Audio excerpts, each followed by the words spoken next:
I'll get the system sorted at some point, guys. It'll be nice and smooth eventually. Mate, you're gonna genuinely have a degree in production at the end of this. The dream. Okay, you ready? Because I'm gonna cut it like here or whatever. Right.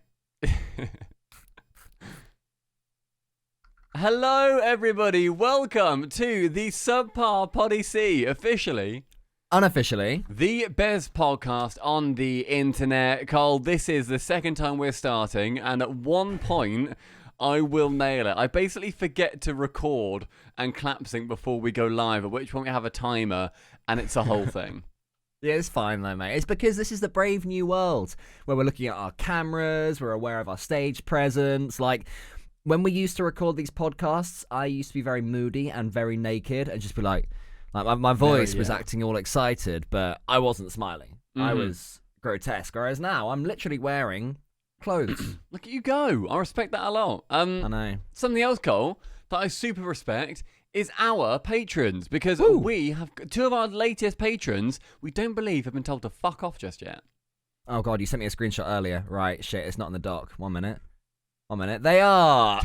So I'm going to cut this in the audio, but the video watchers. The video's going to have all of this in it. I'm not cutting shit. Samo and Ethan. Fuck off. Cheers, guys. Fuck off. Fuck Samo. off, guys. Fuck off. Yeah. Salmon. What's his name? Ethan. Salmon. Samo and Ethan. Salmon wanker. You fishy little prick. Remember, fishy little twat. You are a salmon, so don't have a Kit Kat. Do you know what family salmon belong to? It's a really easy one. Is it the Salmonella family? It's a Salmonidae.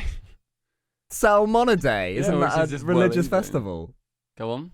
I don't know, it just sounds like something that people would celebrate, Salmonidae. It's not even a pun like anything specific sounds like it. But tell me, you hear Salmonidae and I can't think imagine of salmon, 3,000 years. Okay, fair enough. I always think of salmon, though. My robot brain thinks of salmon. And Cole, I am so happy to be able to say that the podcast, the SubPar Poddy C, is now officially... Unofficially. But like actually officially, because it's actually officially. Sponsored by RocketDashLeague.com. This is absolutely fantastic. So these guys, you'll know them from various things in the past, like your fantasy brackets that people are getting involved with. And they are, straight up, by like a huge margin, the most popular site for trading. They've got like 4 million users and hundreds of thousands of trade listings literally every single day, Cole. So if you want to trade any items, where are you going in the future? I'm going to RocketDashLeague.com because they're bloody brilliant. And they have been, genuinely, since 2015. Since Rocket League came out, this website, was a thing. And it's been just doing well all these years. Staying, as one of the good guys. Staying positive in the community. Doing what it does very well. And they reached out to us after you made a tweet, Stumpy, saying, hey, someone sponsor us, please. Lovely Quest Ferret. Oh, I love Quest Ferret. We do love Questy. He was like, hey, we might be able to sponsor you. And here we go. We're now best mates with RocketDashLeague.com. Awesome. That is also why I tweeted out at one point saying, I do not understand Slack. I don't get it. I've been invited now to 2 Slack servers, and I don't understand how I'm in either of them, because I'm sure I genuinely have like 9 Slack accounts, because I don't understand what makes a Slack account. It's not like Discord, where you then join a server with it. You get invited with your email, but then you can have like 2 different emails on like one Slack app. I really don't get it. I mean, I'm in 3 right now, and they've all got different email addresses. Yeah, so I've got different email addresses that tie to different servers, but they're still under me, and I don't know how Slack knows that they're all under me. Yeah, exactly. Somehow it knows the evil Slack AI. It's crazy. So we're not sponsored by Slack, so we can say just use Discord instead. That's the job. So much easier. So if you guys are wondering what RocketDashLeague.com do, they have got so many awesome features. So one of the best things about them is they're not just a website, they've also got an app. And on the app, you can see what is in the in-game item store every single day. It updates near instantly, and you can say what your favorite items are. You can upvote the store, downvote the store, say what you like. It's absolutely fantastic. And I said about the mobile app, if you're literally like out and about, you're at the shop with your nan doing something boring, because your nan's boring. Do you know what I mean? Like, she's been inside all year, and it's kind of like, just leave her. Get over it. Leave her to it at that point. If you're there doing some boring chore, you can go on your phone, you can let her wander down the aisle, you don't really care. and you can have a little look at the in-game items. You can trade on your phone as well, and there's giveaways. Right now, as of right now, if you're watching the Twitch stream, there is a titanium white octane that is being given away, but by the time this comes out, like on YouTube and Spotify and stuff, that will be done. But keep an eye out for future giveaways. So thank you very much to RocketDashLeague.com. Head over there, trade, upvote, smile. You can't invent a tagline when they've sent us a sponsorship. You can't just be like, right, Tesco, every little helps. That's a load of shit. You're now consume food meal deals. Consume meal deals, fatty. That's your new tagline. We have decided. Trade, upvote, smile. RocketDashLeague.com. Thank you very much, guys. If they actually use that, how good would that be? This is where it came from, Stumpy's weird brain. And I've noticed, by the way, in recent times that the Rocket League world is realizing what I've known for a long time, and our community have known for a long time, that when you say words, you're not sure what words are going to be said. They just sort of come out of your mouth. And I've seen people on Reddit be like, I'm sure somebody just says things, and you see it in Twitch chat now as well. It's starting to reach the Rocket League zeitgeist. That happened to me during a cast, though, where my mouth just said stuff, and that doesn't normally happen to me. But I said something really weird during a cast. I was like... Someone scored a goal, right? And I think I was like concentrating on something else, like looking at a stat or something as the goal went in. And I was like, he snaps and he crackles or something like that. It was like an almost reference to Rice Krispies Snap Crackle Pop. And I was just like, okay, don't ever mention it again. And thankfully, I think it was Achieves, just picked up and moved on. But yeah, I'm not very good when my mouth speaks for me. It's fun, isn't it, though? Because like, no, it's terrifying. It's great because I would just start a sentence. I don't know where it's ending. The amount of times where like a cool goal goes in and my eyes roll into the back of my head and my brain takes over, and I'm just like, let's see what happens. My lips go haywire. Why is it your eyes that, in your mind, are the ones that really think? My eyes are the thinkers. But your brain. My brain is on autopilot, but my eyes your are brain the true goes on thinkers. script. Yeah, they're blinkers and thinkers. They're the unsung heroes of the brain, are the eyes. Because the brain couldn't see if it didn't eyes. That's the main thing. Cool, Cole. We are right in the middle of a packed as F RLCS schedule. I had a quick look at the upcoming events and what we've seen in the last week or so. Across the last 10 days, so going from today, 10 days back, so it started off with EU Grid Day 1. The next day was an EU Grid Day 2, which the grid, by the way, is absolutely awesome. There was then 1 day off. That's all we've had. And then we've got EU Regional 2, rather, Day 0, and NA Grid qualifiers on the same day. EU Regional 2, Day 1, Day 3, and Day 2 as well, but in the opposite order. And then North American Regional 2 qualifiers, and NA Grid Day 1. After that was an NA Grid Day 2, and then today is now EU Grid Day 3. That is just a gigantic amount of Rocket League. That's literally more than one event per day for the last 10 days.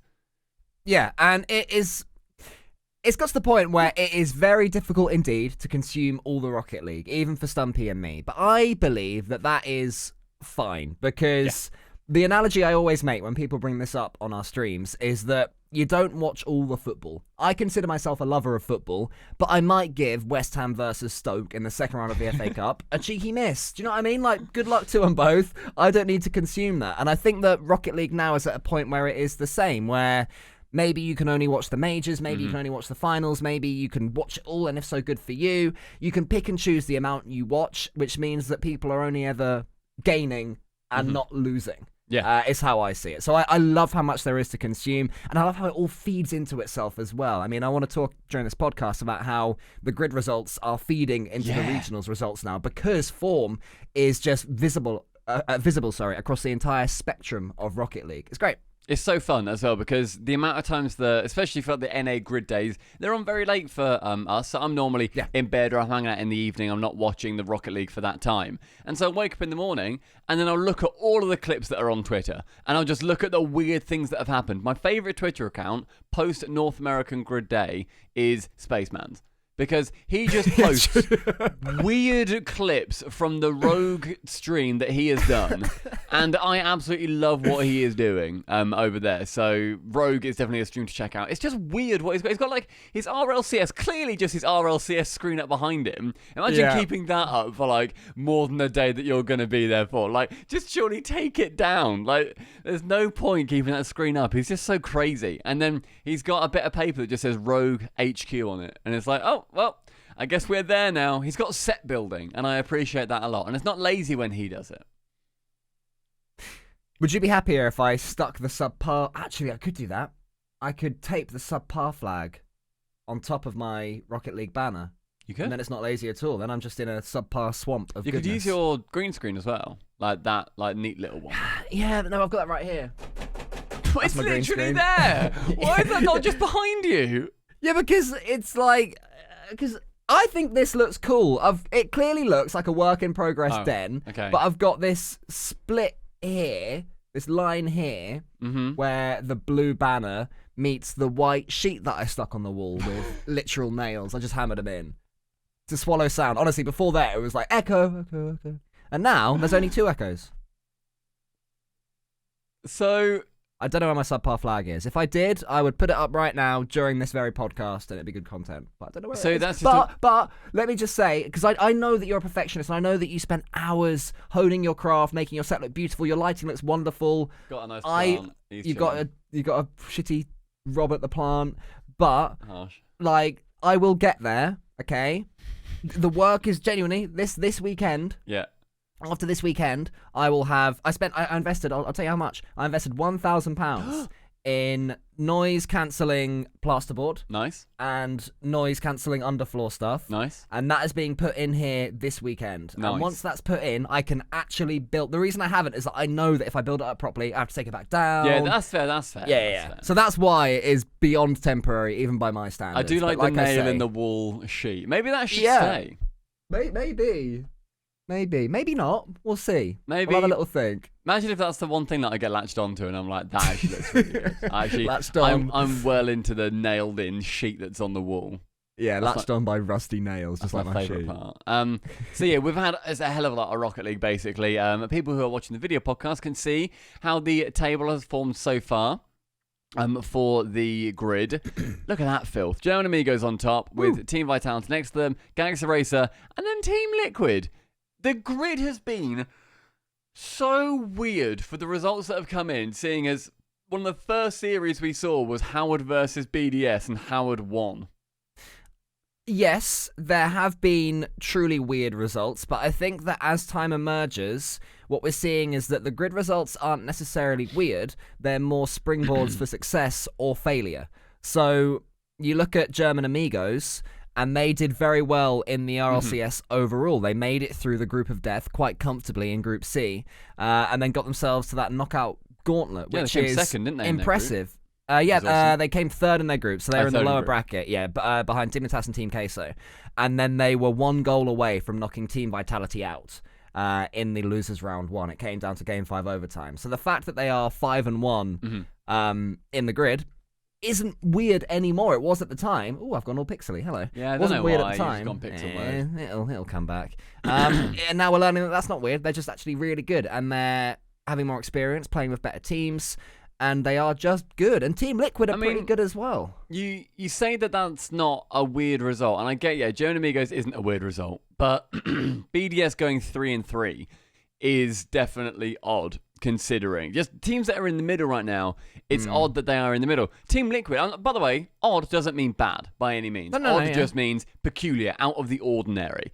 Team Liquid being 5-1 is out of the ordinary. They won their group though, then in the RLCS. You're completely right. It does feed into each other, and I love that momentum does carry on. It's saying that it's important ultimately for a lot of these teams to consider where you might go into the entire grid and think, well, look, we're going to be against Solary and Endpoint and BDS and Vitality. Oh, there's so many teams that we can't win against. But it's like, well, how many other times do you get to have an entire league where you get to play against them? Very rarely will you get this chance. Take it for all that it's worth. And it's something that I think annoyed us both a bit about the field, where a lot of teams who had just made it there, they then just didn't play For some reason, a lot of teams are just like, well, I'm not going to play. It's not worth it. It's like, well, no, but it is, though. That's the beautiful thing is it is worth it. And if you're the only team that's playing, then you're going to get more points and you're going to learn. Even if you don't win it, it's still a very good learning experience. Well, it's a very cool format. I love the grid. I'm excited for it. It's day 3 today. We're recording this on the day of the grid, and I'm looking forward to seeing how it goes because Overtime is straight up the most fun show we do. It's absolutely bloody brilliant. It is just a blank canvas where we can do whatever the hell we want as long as we don't swear. Everything's pretty much fair game. I see it as radio. Like when I've consumed the North American grid overtime, when I'm just lying on the sofa, Linnea and I are chilling. I'm like, oh, Linnea, do you mind if I put on grid overtime like, on the TV or whatever if nothing else is on? Like, I don't want to say, watch this, but if she's literally doing nothing else, but yeah, I'll chuck it on. And I have it in the background. You know what I mean? I hear them. I hear Stacks and Nose Dude chatting away. It's really funny. It's the same as if you don't sit there and listen in inverted commas to Radio 1. It's there in the background. A song comes on. You go, oh, I love this song. And I feel like grid overtime is sort of the same, where you're not sitting there purely listening to what's going on. But when they say, oh, check this out, you go, oh, what's going on over there? And that is the beauty of the show. I do love it. I love to watch it, and I love to be part of it as well. I still feel weird that I am part of that and that so many people really tune in. It's also bridge the gap in interaction with the main channel and the viewers. Yeah, and going along with the votes and stuff that are on the RLCS mainstream, where before a game happens, it's then that whole thing of, okay, everybody get your hashtags in. Who do you think is going to win? That's something that I absolutely love. That's so fun, being able to see how everybody interacts with each other and with the casters. It's absolutely brilliant. But then with Grid Overtime, we've got RLCS OT. That was pushed to us originally by the guys at Sarnik saying, hey guys, we've got this emote. If you guys can work it in some way. I think they said work it in subtly. And then when we came back from the break, we just straight up said, right, we're doing a thing and you're going to do the thing with us. So whenever there's an overtime, RLCS OT, blah, blah, blah. And my favourite part, to be honest, is when people don't get it. They don't get the instructions, but they still type RLCS OT. So they've not unlocked the emote. They haven't used their channel points. They're just there. And they type RLCS OT, correct capitalization. Otherwise, it'd be a great spam if it was unlocked. And then they just put it out there in the world and they're getting involved. And I think that's great because they're not even getting a little picture for it. They're just typing it. Oh, I've just seen somebody in our chat who's streaming this live spam an RLCS OT without the emote. Respect. That is the superior way of doing that emote. Yeah, it's great. I've absolutely loved being on Overtime, and I'm looking forward to seeing how it ends up going, just like in the future, because it's just a really fun show, and it gets lots of good feedback as well, which is absolutely awesome. It does. I mean, that is one part of Rocket League Esports, but there's also the real deal. These regionals, EU Regional 2 that was weird. I think it's fair to say it got weird. Things, when you wake up after a night out and you're like, in hindsight, that was a bit odd. Do you know what I mean? Yeah, things degenerated. Yeah, I wasn't expecting to throw up in water bombs and throw them around. In hindsight, we shouldn't have done that. Did I tell you? Regional 2 was a bit like that. Sorry, just to go off that point. Did I tell you about when we were? I think we just came back from like a night out, or like we were just drunk in halls, and we had condoms in the kitchen, and you know how like all the kitchens are just like the exact same like laminate floor, like really cheap floor and whatever, and the grey plastic stuff on the worktops. Everything's all very wiped down, right? Yeah. We had condoms filled with milk that we then tied up and just covered in lube, and we were throwing them to each other. If when you caught it then popped in your hands, you'd firstly be covered in milk, and secondly had to take a shot from the table in the middle. And it was sounds fun, actually. And honestly, by the end, there was like milk leaking out into the hallway from where our feet were, when like you get all pruny, like when you're in the bath, our feet were pruny from absorbing milk. And it was so funny, just like, because it would then be on the person who was holding, who had just dropped the most recent milk condom to then fill it up to an acceptable level. And so at one point, somebody, I think, must have filled it up with like a full-on litre of like milk, maybe 2 litres, and like Santa's sack. Yeah, and they like went to throw it to someone, and I remember the look on the person's face of trying to catch this really, like, as it flies in the air, it literally goes when it's like flying towards you, and you see it glistening with the lube, and then it just like hit them, and like it like split over their hand and just burst up into like this milk volcano. How have you never told me that story? That to me is your classic perfect uni fair. It doesn't go too far. It's gross, but it's not going to get anyone throwing up or anyone in hospital or anything like that. It's also, you just know that the cleaners came in the next morning, because obviously you didn't clean up straight away. I think we like cleaned it up with paper towels. It sort of cleaned it up. Yeah, exactly. Opened it up and just went... because they've probably seen it all. But that sounds like so much fun. Brilliant. At school, I was always not particularly well off. So in the last week of the academic year, all the richer kids, they'd go to like Italy or whatever for like a proper like joint holiday with your classmates, an educational holiday, but essentially let's chill out for the last week. And the poorer kids like me, we'd stay at school, but we'd do things like rounders, or we'd make a radio show, or play the piano and make a silly song for it. Do you know what I mean? You'd pick and choose what you did for that week. And on one of the days... one of the more expensive things, like it was like a menu, so you'd say, what do you want to do on Monday, what do you want to do on Wednesday, whatever. And the more expensive one was to go to Alton Towers on a Thursday. That was like, so a theme park in the UK. Yeah. So I was like to my mum, like, if I do that one, I don't have to do the other one. So we were sort of negotiating the cost of this all. And so I ended up going to Alton Towers, and when we got on the little monorail that takes you in to the actual theme park, some people who'd been staying at the hotel, they'd left their queue jump little cards on the table. Nice. So me and the people that I was there with, who were all too poor to go on holiday or whatever, we zipped around Alton Towers and we got to queue jump and stuff like that. And it was me and my mate, shout out to Callum, but also two of like the hard kids, the hard scare, and I'm talking in year 8, do you know what I mean? But they were already bigger and stuff like that. But we had a lovely day. The four of us, we were going around, we were going on the ghost train. Yeah, we were. We went on air, which is one that sort of lifts you up and tilts you backwards, so you're looking down instead of sitting on it. Yeah. Sadly, Rita, Queen of Speed, was busy on the day. But the reason I bring this up is that one of the things to do in Alton Towers wasn't even a ride at all. It was like a catapult thing. The milk condoms, We put a water balloon with water, I presume, on a catapult, pull it back, and you could have like a catapult fight. And I caught one of the water balloons with like soft hands. So I was like, that's pretty cool. And they were like, whoa! And that was my moment. Then you got absolutely twatted in the face with a rock. Like someone's breaking the rules. Dodge this. It was like the Matrix. Dodge this. And it just broke your cheek. I do remember, that sounds really cool, by the way, like having those fast passes as well, just like make the day awesome. I do remember at the end of the milk condom night, just to finish that off, was I think this is the point where maybe, Cole, you would think it'd go too far. Because we then put knives in it. Somebody had just bought a like, you know, the big, I guess they're like 4. Is it 4 pints? Like the big like thick milk ones, like the with huge the handle. Ones. Yeah, but like, you know, like the wide ones as well, like the real big boys. Yeah. Somebody had just bought one of them, and like they'd used it for like 1 cup of tea, so it was like basically had not a dent in it. And we thought it'd be funny to pour it all into one condom, write their room number on it, and put it back in the fridge. So it was, I just remember that I was doing the pouring and my mate was holding the condom and I was pouring it in and we were both shaking from laughing, and then the condom was wiggling like full of milk and it was just getting more and more unwieldy. And we had to end up like moving some like orange juice to like put it in the fridge itself, because then this condom just filled up the entire row. We got a Sharpie, wrote like room 213 on it, shut the door and went to bed.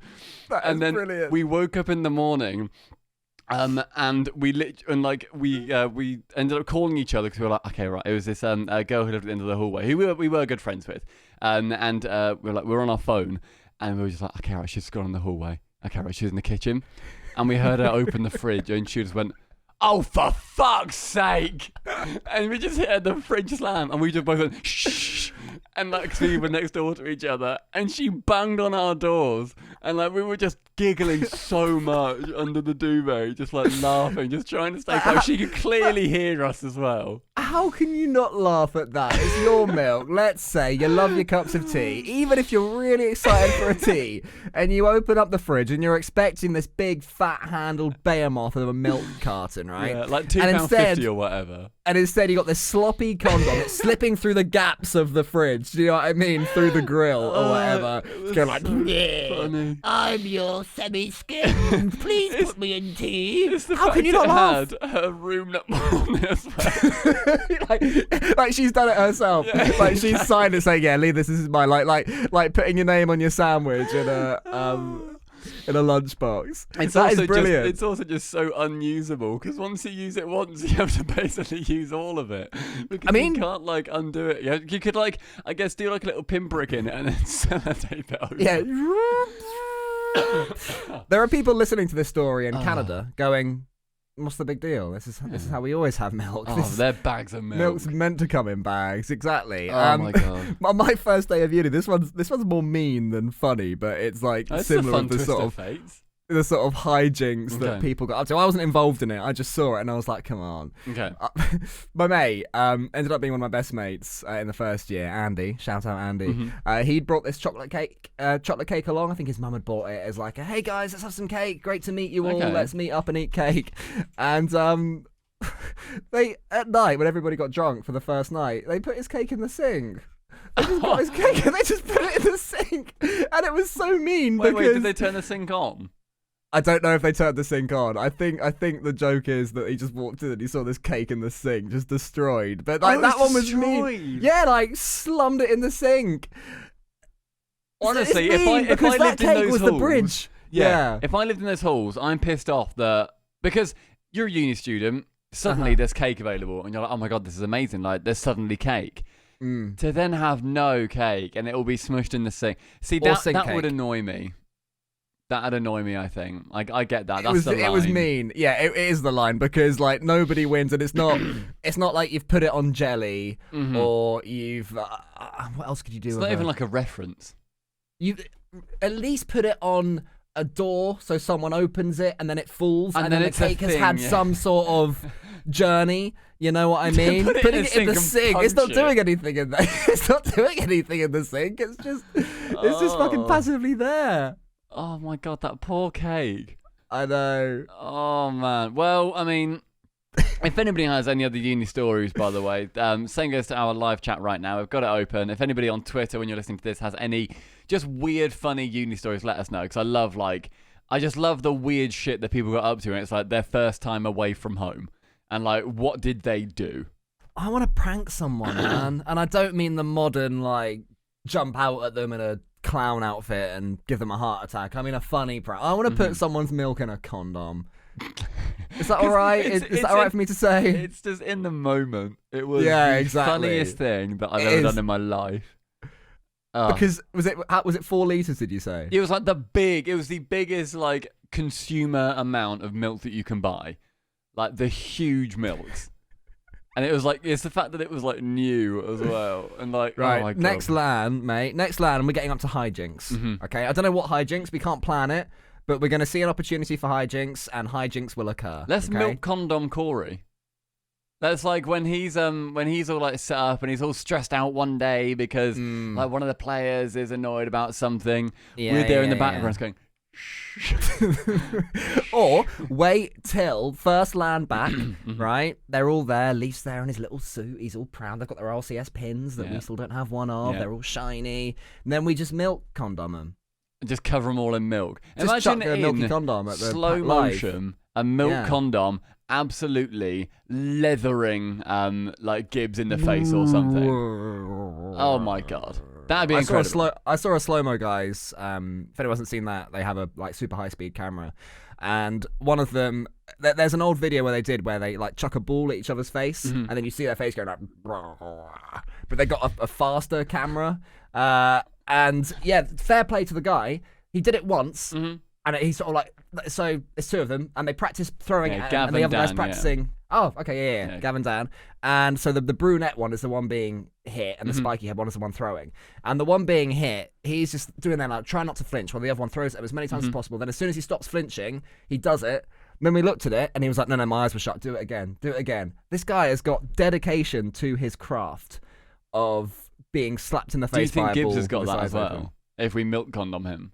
I think Gibbs wouldn't need the practice anti-flinches. I think Gibbs would think, hey, this is content, as the milk condom is in the air. He's like, yeah, I'm not going to flinch. And you go, I like to imagine it would like stretch over his entire face, then stay hold and like reform and bounce back off somewhere.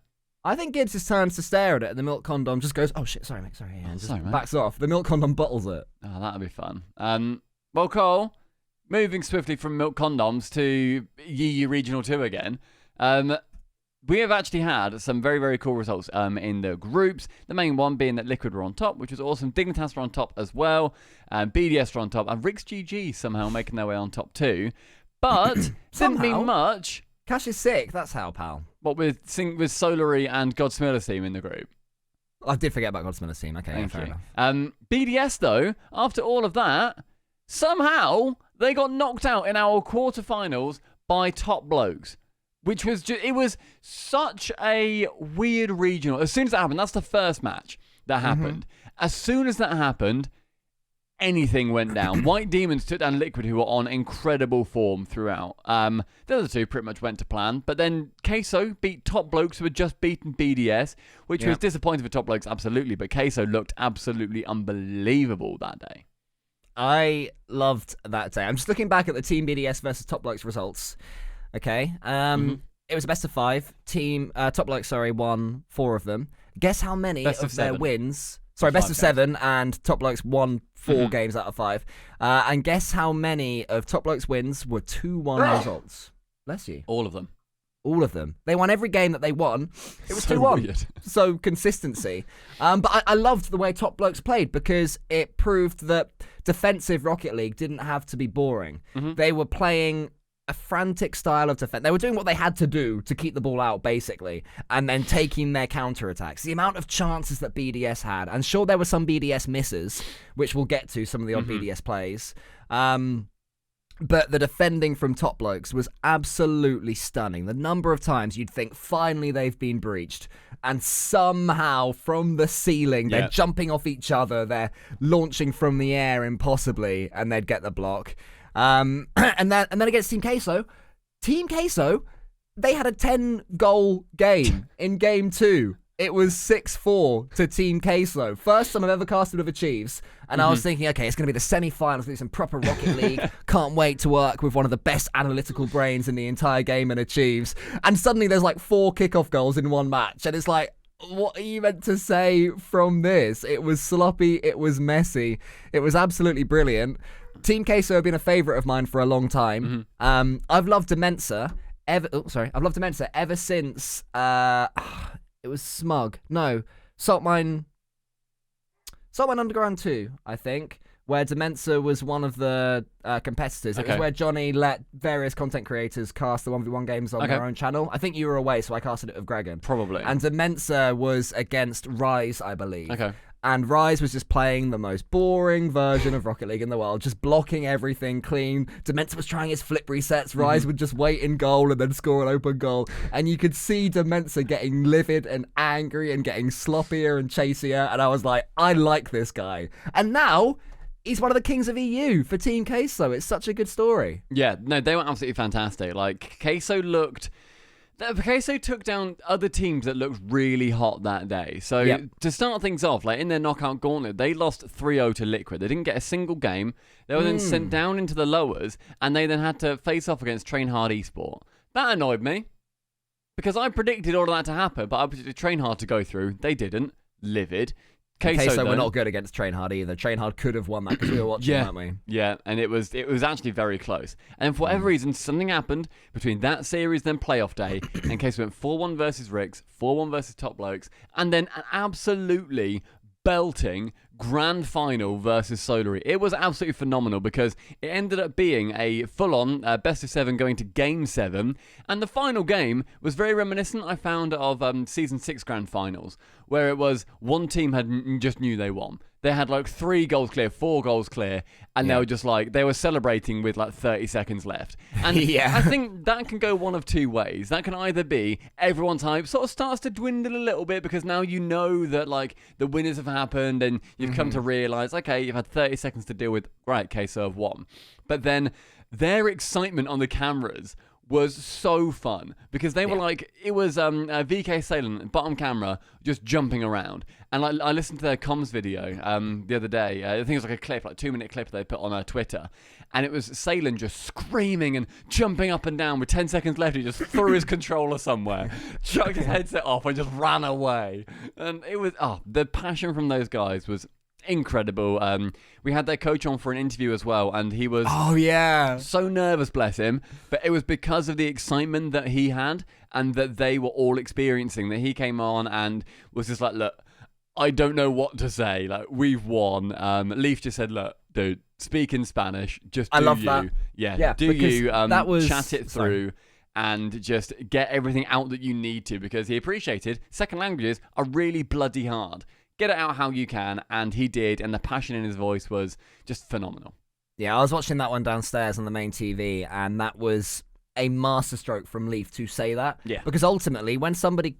Well, you see it in esports all the time, you know, awkward esports compilations and a language barrier on top of that, it could have been awkward. Mm-hmm. But it was you on the desk as well, I believe, Stumpy. Yeah, and me, Gibbs too. And Leaf, so between the three of you, you played an absolute blinder. But the best moment for me was exactly when Leaf had the instincts to say, look, if you want to say something to your fans in English or Spanish or any other language you want to, take it away. And I think that really calmed him down. But he didn't really need to say anything because you could just feel it. You could feel the fact that his mind was like, you could sense his eyes were wide and he was buzzing like, we've won. What? We haven't done this before. It just... They're so infectious, our Team Queso. And normally I get annoyed at esports at the whole, if only we had consistency thing. Because everybody team says that, right? Every single team in esports say, if only we were consistent.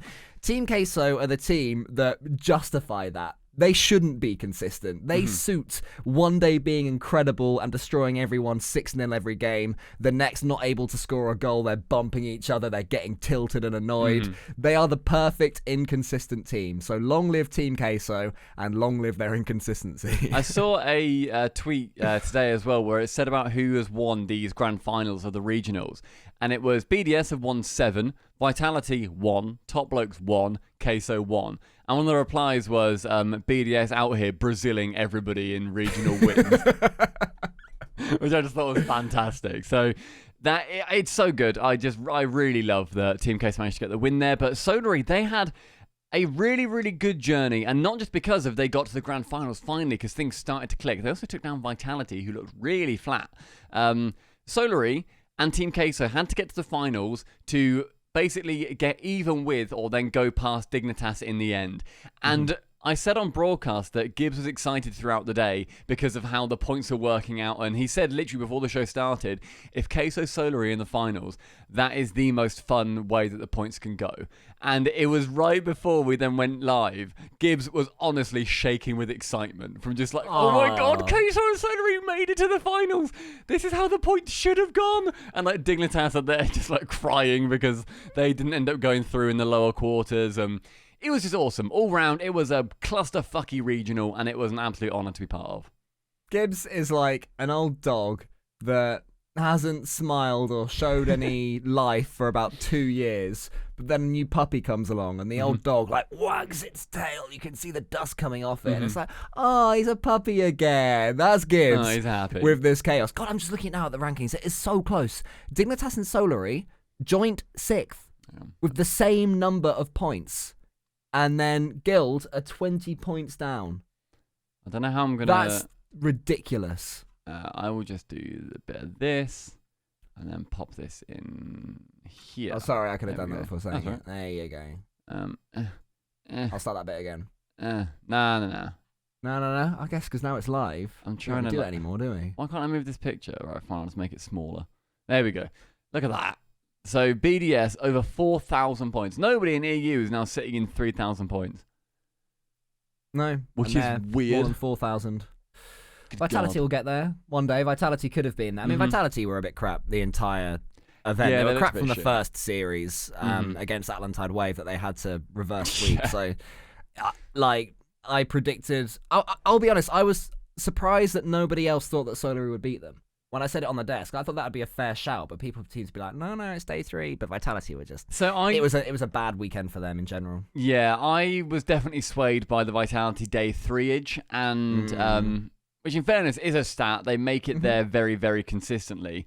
But you're completely right. Looking back at the tournament in particular, it was clear that they just weren't as good. Soda had a really rough time having to essentially just go straight down into the lowers because they weren't going to be beating BDS on the form that BDS was on that day at least. But then going down to beat Vitality was awesome for them. Their team house looks great. I absolutely love the look of it, where it's all like natural with all like the wooden panels and all like the plants and stuff. It's really cool.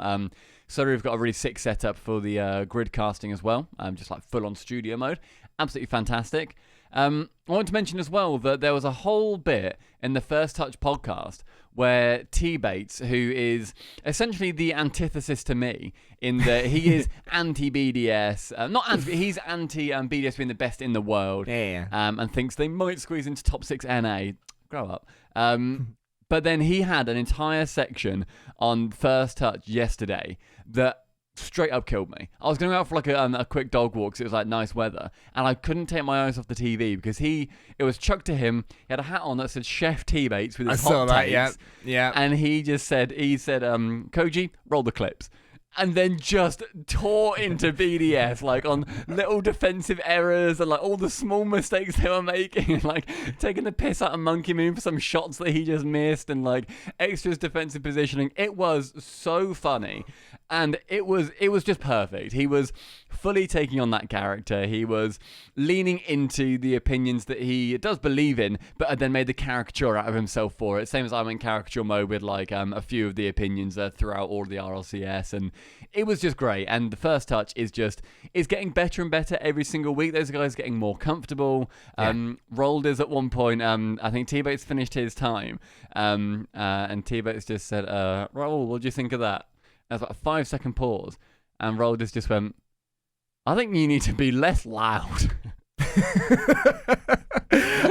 So the very first one that they did on the mainstream compared to how we saw them when it was on Dazarin's channel, they'd toned it down a little bit because I think it was the nerves of being on the mainstream. Completely fair, Can we have this much personality? And we've done the same thing on the RLCS. The first time we were on the RLCS, we were trying to be proper casters, you know what I mean? We weren't Cole and Stumpy in the sense that we were like, right, let's get through this, make sure that we don't do anything stupid.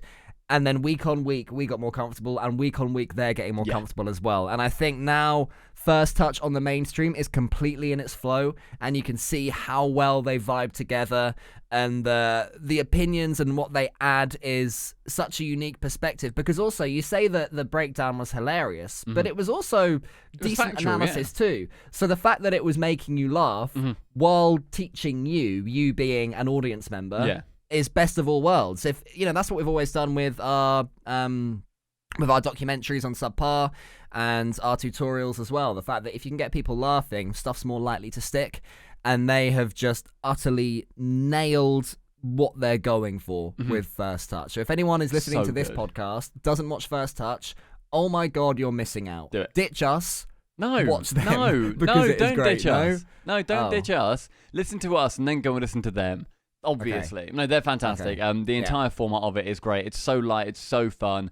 It's hilarious. I don't normally listen to Rocket League podcasts. I don't listen to a huge amount of podcasts. I've got like one that I really like that I'll listen to on like car rides, but I'm not a podcasty person. That one, when it's on, I will straight up like, I'll take like an hour and just sit down, give it a watch. Sometimes I have that background listening. If I'm doing work in the garden, I'll just pop it on my phone and listen to it there. It's just brilliant, and it's so funny. Would fully recommend it. Those guys do an awesome job. Otherwise, that is EU Regional 2 completed. Congratulations to Team Queso for winning, and Solary for finding their form, Top Blokes for being temporarily good again, and BDS for throwing it all away so we can have an entertaining regional. And Shogun and Johnny for finally getting a good grand final. I was going to go through and compare our two finals that we've done with all of theirs, but I can't be asked. But suffice to say, they've had the 4-1s and maybe the 4-2s and the 4-0s, and we've had the 4-3 overtime bracket resets. Our 13 game series, that was a pretty good one as well. That was a decent one, between Giants and... Have a guess. And Team... Have a guess, it's the grand final, Was it Team Queso? Was it Team Queso? No, it's the grand final. So have a guess of who was there. Oh, right. Of course it was BDS, right, yeah. Between Giants and BDS. Because there was the Giants Team Queso one. That's why that was in my mind. Yeah. Well, no, that was the Giants Queso. Wasn't that was that a semis or was that a grand final? Because wasn't it Blokes Queso? Shit. I think it was Bloke's case. That was their grand God, final. you're right. Yeah. I'm never trusting my memory again. I thought, you know what? I'm going to go for this. You're completely right. I respect it. So yeah, EU Region 2 has been absolutely fantastic. Looking forward to just the rest, basically, of the RLCS. There's a bit of a break, I believe, after the grid that we've got this week. And then this weekend as well, there's some South American action, I believe. But there's a little bit of a break coming up for a couple of weeks where people can have a bit of a wind down, go back and look at some certain VODs that they might like. Otherwise, Cole, did you want to do general catch-up or some weird place to listen from? Let's do That's a Weird Place to Listen from earlier on and have a little general catch-up as a farewell. Okay. So, Cole, I have got a game for you called That's a Weird Place to Listen from. Oh, I'm sure it is, to be fair. So, this is where I look back at the stats from the previous episodes and I look and see where people have been listening from, Google their city, and then find out weird facts about it. I then give Cole 2 truths and 1 lie, and he has to try and win it for the first time, and I'm really backing him to do that. So, Cole, I've won so many ready? times. I literally won last week. Are you ready for your attempt at your first win? I beat Godsmiller. Okay, so Cole, this week's That's a Weird Place to Listen from.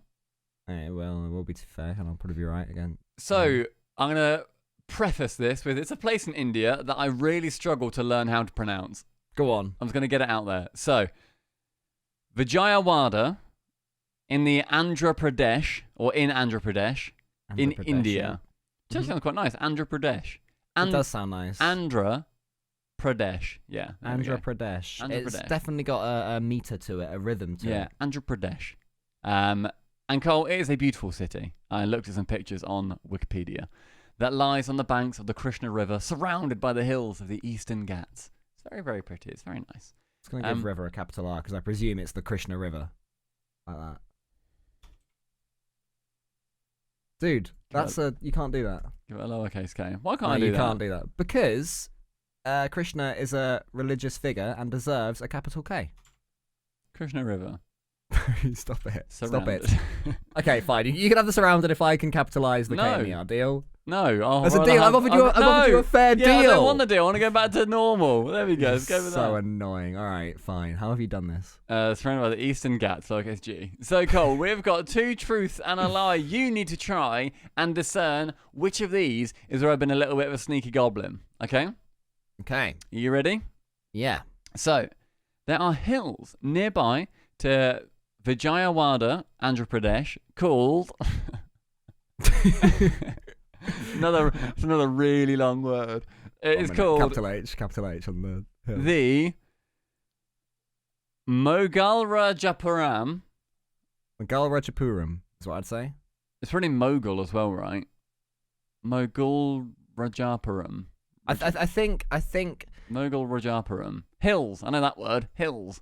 Yeah, There capital are H. 5... Oh, I've misspelled that word. 5 rock-cut temples. Look at those temples. Oh my With an A. god, you got crazy temples. They're so deep.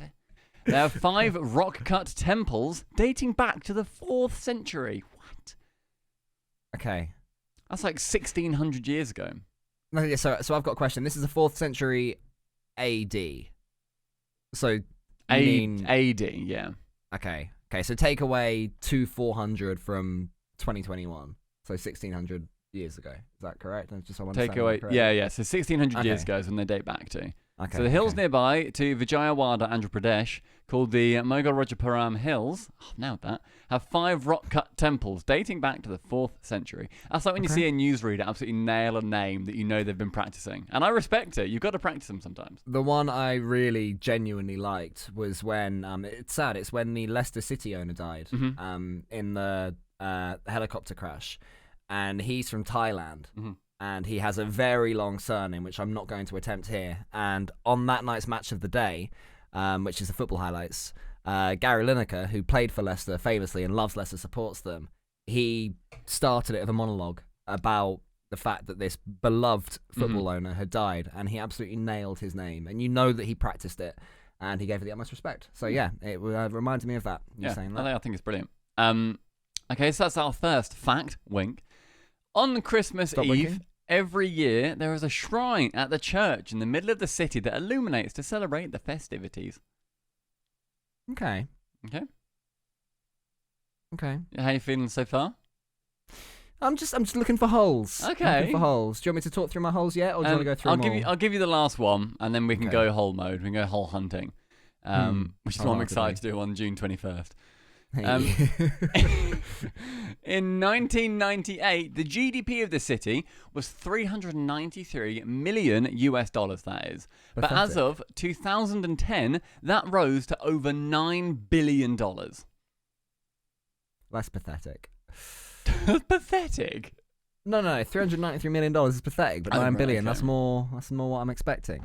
Okay, they've pumped those numbers up, have they? From Vijayawada. Okay, so the hills nearby have rock What are they called? temples. The Mughal Rajupuram. The Mughal Rajupuram is what I'd say. Nice, the Mughal Rajupuram.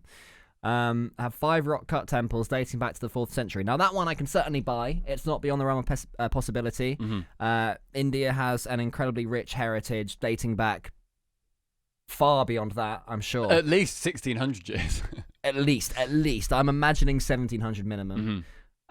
It's the middle one, Christmas Eve. Okay. Now, India is, I believe, mostly a Hindu place. Okay. I don't know how much of a Christian following there is there.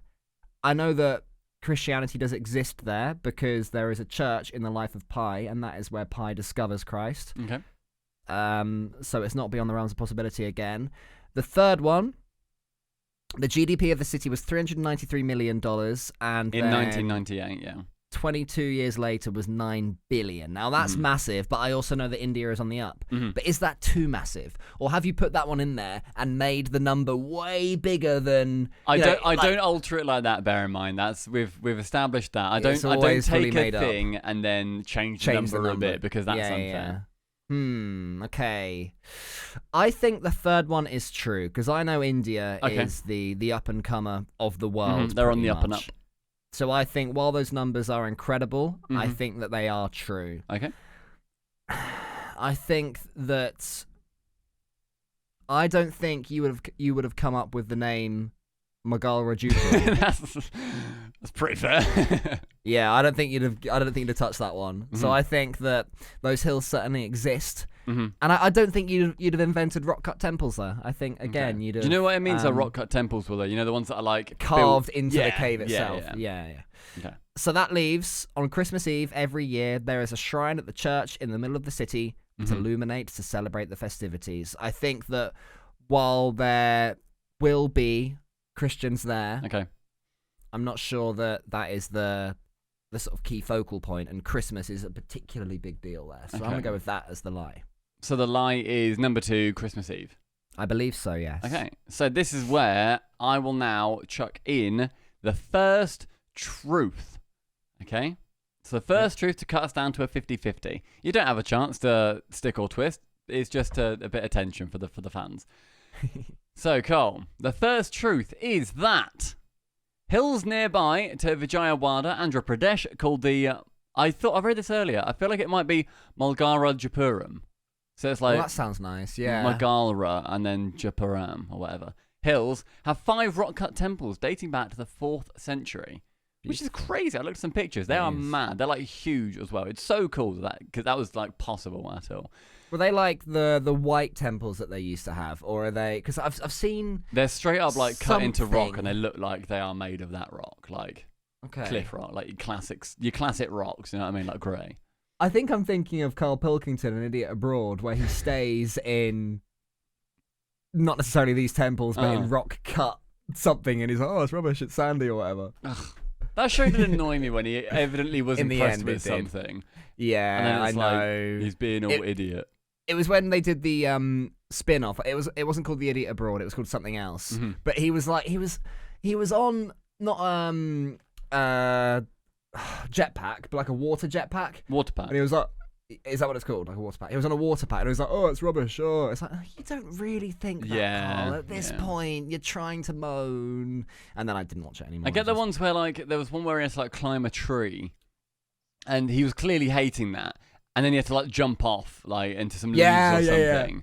And he was like hating that. And it's like, yeah, fair play. Like, that is a thing that you can hate. That makes sense. What I liked in that one, though, that was when he was with a tribe, right? In the forest.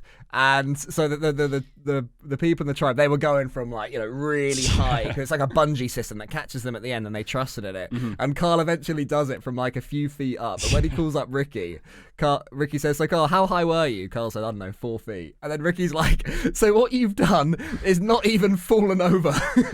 And then Carl starts laughing. And I was like, yes, Ricky, you got him. Carl's laughing. It's a fun idea for a show, but yeah, I completely get what you mean. Where like it ended up him just being annoyed at stuff that's definitely just fun. Okay, so Cole, we've already confirmed that one of the truths is the hills nearby with the 5 rock-cut temples.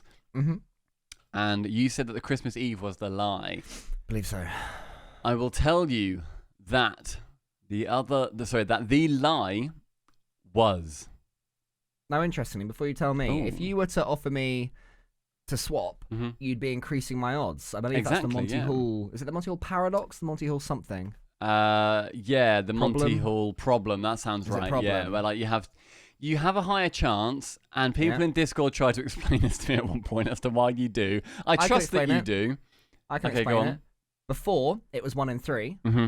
Now you've wiped away one of them. It's 1 in 2. Oh, because it's already been guaranteed that one of them just essentially was irrelevant.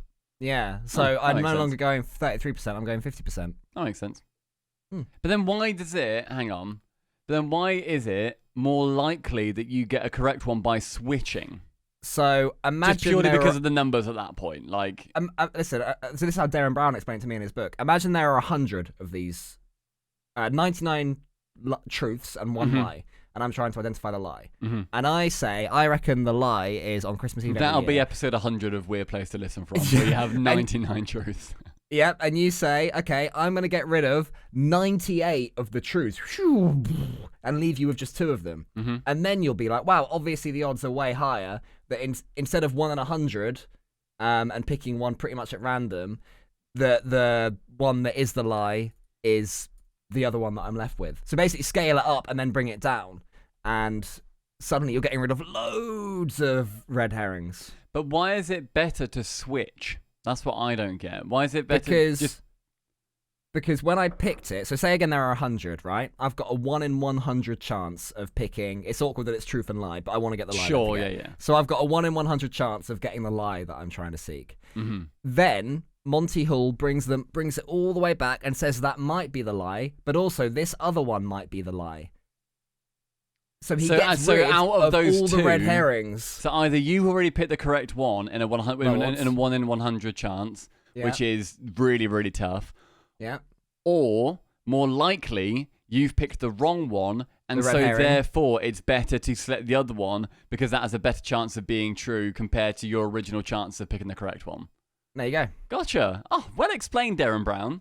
Yeah. I like that. Okay, that makes sense. So, Cole, I will not be giving you the option to say You're not increasing my odds, you bastard. Christ, no. I am going to tell you the lie. You ready? Yep. I'm highlighting the one I want you to say. This is the lie. Okay, this is the correct answer. Okay. In 1998, the GDP of the city was $393 million, but as of 2010, that rose to over $9 billion. Yeah, I don't know, they're just like random numbers I picked out, really. I saw it said about GDP at one point, and I thought, that's one that I can make up. Easy. Fair enough. And also, I thought, so I'll go through the logic of mine, because I had 2 logics here. The logic for the lie was that you would know that it would go, that India is big, booming, it's growing massively, because it's just a big thing and they're growing. And I saw the Christmas Eve fact, and I thought, Cole will go and presume that they won't do anything festivity-wise, and there might be a church, but it won't be massively celebrated due to the religion difference. But then you nearly, mate, when you said Life of Pi and there's a church in that, I was like, he might have got me there. No. I knew they had Christianity there, but wow, good. So the truth is that on Christmas Eve, every year there's a shrine at the church in the middle of the city that illuminates to celebrate the festivities. It's really cool. There's like a picture of it where it's like right in the middle, and it's just like everyone's having a good time, just hanging out. A load of like Christians, like Hindus, just bombing about, loving life. Good. It's cool. That does sound nice. That is the thank you. beautiful city of Vijayawada in the Andhra Pradesh in India. You know, normally we do like American places and we take the piss because they sound shit. But I feel like I've learned. I feel like You're a learned man. in the minimum possible way, studied this place and learned a little bit about Vijayawada. In America, most of the facts are like in 1910 when it was founded, and then I could bomb out immediately the 4th fucking century. You're straight away, this random place in India. It's like, in the 4th century, they were just making some temples like legends. This is the closest I've come to a holiday in about a year. Look at that. Well, Cole, do you want to do a little general catch-up to finish the ep? Yeah, let's do a little general catch-up. Because I had to... I didn't have to. I chose to. I'm sorry. I chose to stand you up yesterday. Bastard. Because you'd invited me to play... and I did feel bad. You'd invited me to play Minecraft with you. Because you were introducing the game to somebody called Catstrike, whom I haven't spoken to, but I'm sure that she's wonderful. I look forward to speaking to her at some point. And it turned out that we had grid overtime on Wednesday when I was going to do a barbecue. So the barbecue was moved, and I was like, oh, Stumpy, I might be going to the barbecue instead and see the real life friends that I haven't seen. Sorry, mate. Yeah, so Cole is now fired. This is Cole's last podcast on SubPar. Yeah, that's fair. That's fair. But how was the Minecraft? Because I do genuinely want to join you guys, and I think a learners group is exactly what I need. Yeah, because I know you're softly anti-Minecraft in that it took Very friends softly. from you. Yeah, very softly, not really. But then, so Kat had like played it apparently quite a lot on PS4, but then basically found a place, made a house out of dirt, and then gave up. So I was then I've played some Among Us with her previously, and she's just so funny. Her stream is so funny, where she's basically just mental. Like, just the amount of like, she does loads of weird voices and like, just she's very hyper as a person. It's an experience to go and watch her stream. So I recommend that everybody does. Is she a bit spaceman? Yeah, she's a bit spaceman. Like, hey, whoa, now I'm here. Like, sort of like just jumping to voices everywhere. Okay, yeah. And really, really fun. Absolutely loved that stream. So yeah, no, we just had a really good time. She wanted to learn a bit of Minecraft. I've loved Minecraft for like, she was saying, when did you start playing? And I think it's about 10 years ago now. The first time that I started playing it, like at the start of when it came out, which was a bit crazy. And it's just brilliant. It was really nice. We set an entire village on fire, which was fun. Nice. We slaughtered loads of animals. We made a little house. And it was good. It was just quite nice. So we made a nether portal at the end of the stream, and we're going to go in there next time. And Cole, you're going to join us hopefully for that next time as well. I'd love to. It was just like, it was so funny when like I didn't mention certain things because I just took them as granted as stuff that people should know. So like, there's an Enderman in game, and if you look at it, it starts attacking you basically. And she went down into the cave and was like, "Oh, this is like really tall, like go like purple eyes." And that was an Enderman, and I was like, "Oh, okay, that's fine. Yeah, just don't attack it or anything." In my head, I'm thinking, "And don't look at it." Yeah, I know what you mean. Like, and don't look, but I didn't think to say that. And then she started screaming. I round the corner. The Enderman has just killed her. It's after me.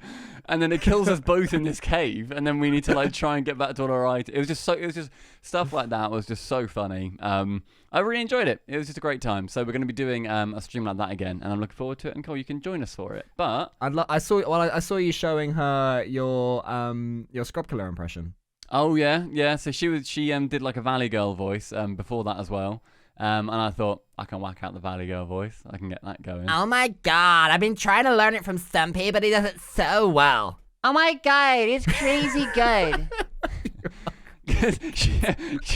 she asked if I had like a voice mod on. And I was like, no, I'm just a 26-year-old man that can make those sounds. God, yeah. What other sounds can you make? It's really good. Reggie, no, not that. Nobody else. No, do your crying baby. Thank you. Oh god, it's such a horrible sound. In Audacity, that just looks like an awful blob of sadness. I'll make it really quiet in post. Don't worry. Now, how was your barbecue? Because that looked fun. It was lovely. There were 6 of us, as is the rules. That is the maximum number of people you can have. And my friendship group is quite large, so we'll keep like rotating the number of 6s that we hang out with. But there was Jasper.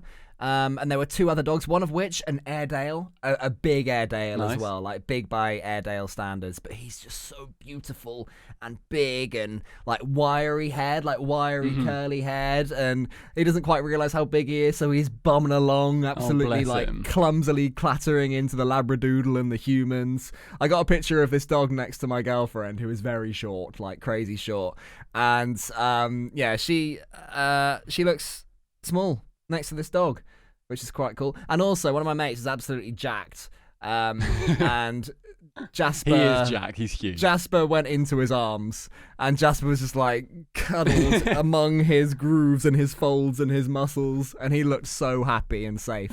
It was bless lovely. him. It was lovely seeing everyone again. We went for a lovely walk. It was truly refreshing Nice. because we were walking, we weren't doing anything. Like, we weren't trying to isolate. You know, at a pub, you're like, oh, I can't get that close to you. Yeah, when you're yeah. walking, you don't get that close anyway. So it was as normal. That's really cool. Just lovely, refreshing. Yeah. That sounds very nice. I'm excited to do that soon, hopefully. With some of my friends are like wanting to do a thing around the middle of April, I think, and then I've got some friends over in Cambridge as well. So actually, I may do a thing in Cambridge called Carl, and then pop towards your way because you're around that area, I am. and then we can have dogs play. Because you'll have your dog. I'll bring dog. Yeah, I'm bringing dog. Oh, I didn't know you were bringing your dog. In that case, yeah, come around. Yeah, I'll bring dog. Because I went to my dad's the other day because he's recently moved.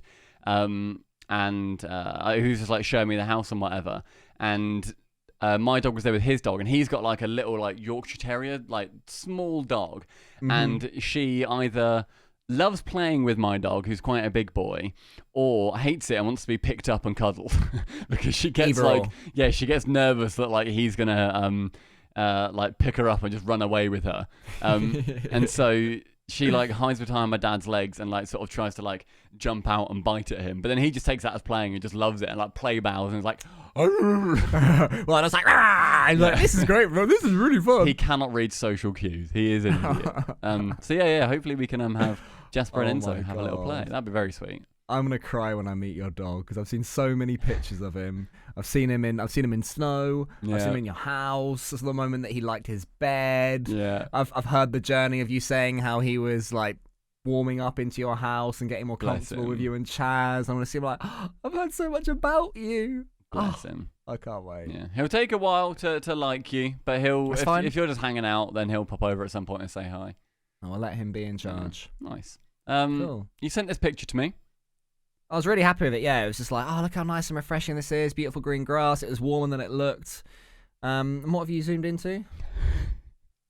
This is the particle that you actually focused on when you sent the picture over.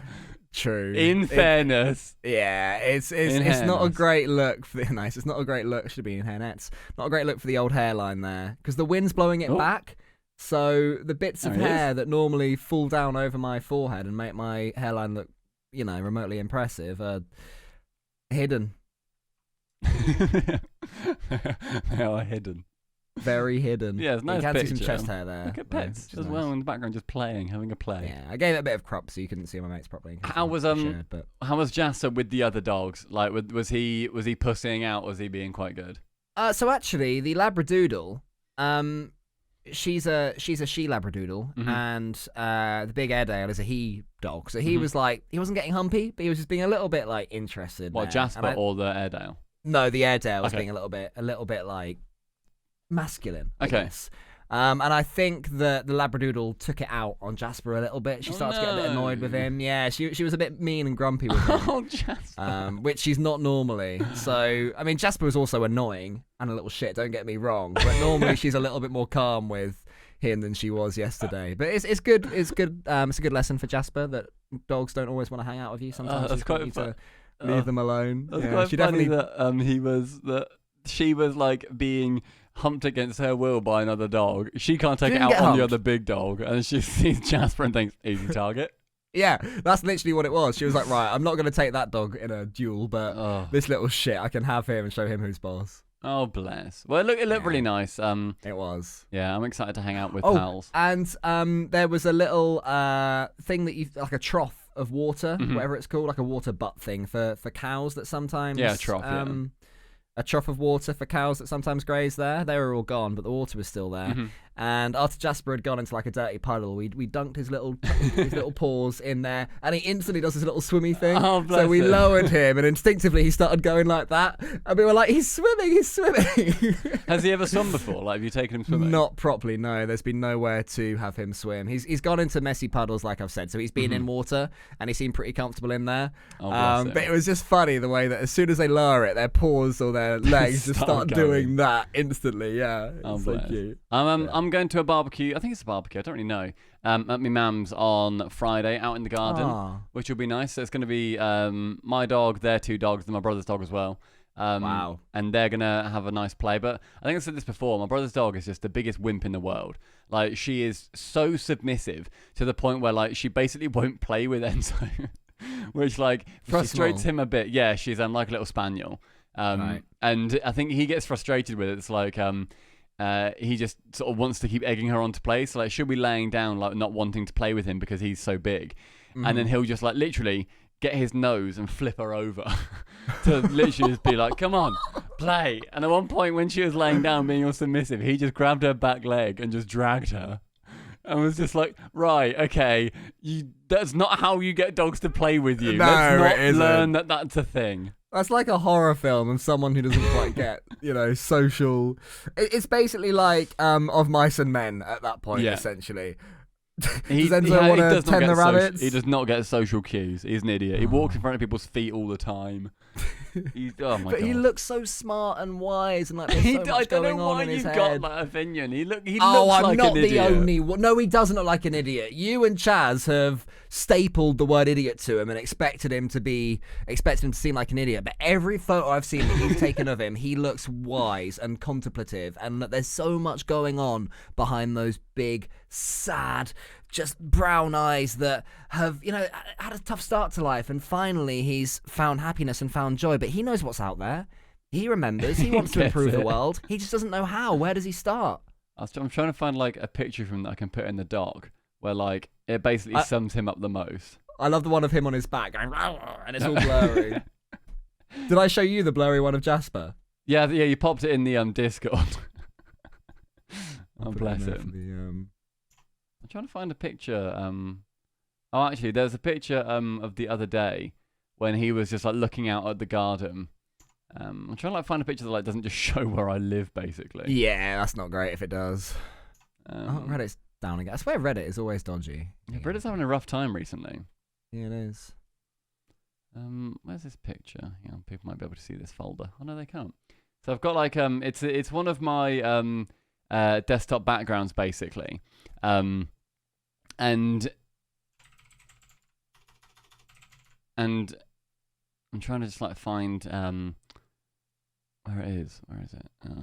Have you got a picture of Jasper in there? Yeah, if you scroll down, I've put a good picture of Jasper in.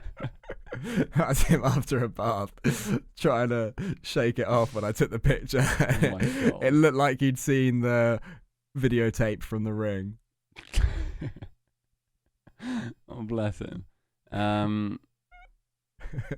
He's going through a fucking portal. So what was that like when he was wet or something? Yeah, he was mid shake as I took the photo, and it just came out such a funny level of blur. It's like pretty much nailed on as well though. Yeah, it's all like going through a wormhole. I'm sure I'm in this folder. Where are we? There we go. Right. Here we go. Here we go. Can I just copy and paste that from Windows, maybe? Uh-oh. It's all gonna break. Let's drag it on. Just do snipping tool, pal. There we go. Oh, look at him. His tongue says, let's play, but his eyes say, let's do maths. That is the face of an idiot. He has got a silly face, like with his big tufty ears and stuff. No, mate, I'm telling you, scroll down so that you can't see his tongue. You can only see his eyes. Oh, that is a smart, intelligent dog. But that's the side of him that's like the shepherd, like the German shepherd style, where it's like intelligent and whatever. Yeah. And then, whatever the hell that is. What an idiot. Then his little kilt. What a fluffy idiot. Yeah. Oh well. But yeah, Cole, that's it for like general catch up. That pitch is so good. Imagine those two playing. Because he's got quite big now. Wait. Jasper's got quite large now. He's still a small dog. Like, from what I saw. Yeah, his head is about the size of Linnea's. So still really small. Yeah, really tiny. Okay. So the little feet is. Oh, bless him. Well, Con, that's it for dog talk.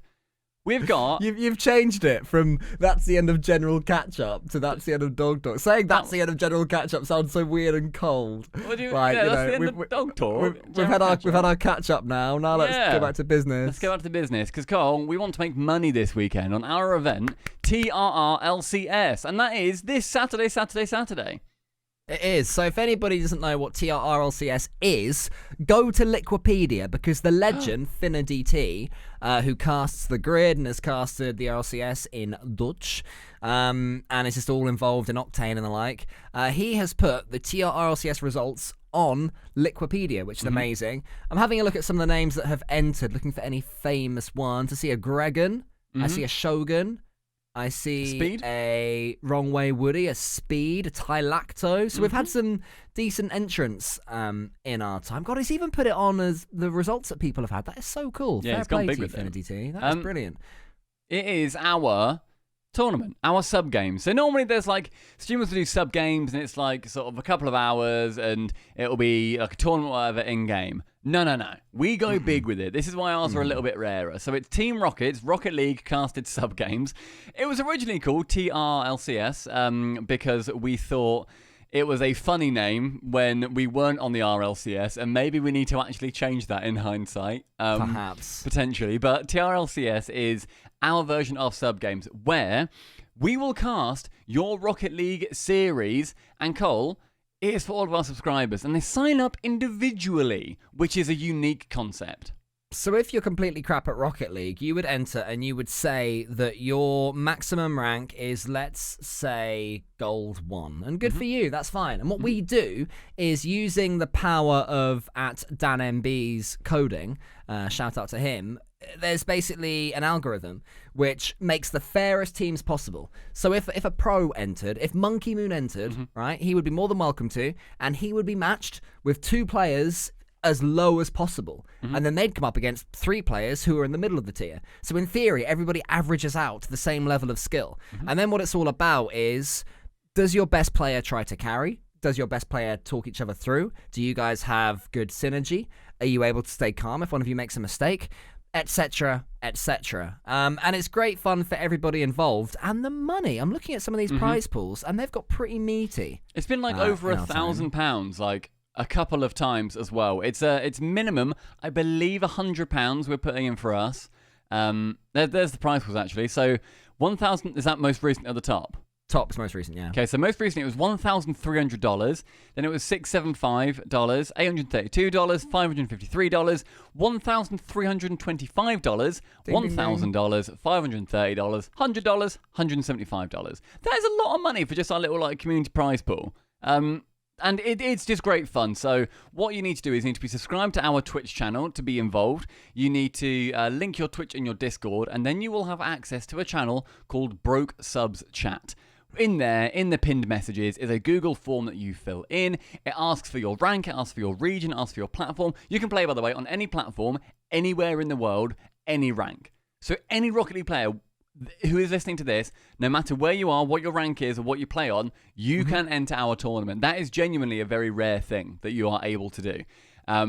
When you're in there, you just need to make sure that you are available on Saturday, this Saturday, at 4 p.m. BST. It's not GMT anymore. 4 p.m. BST. Make sure what time that is in your time zone. We've made it so North Americans can play. I think that's like 9 a.m. or so on the West Coast.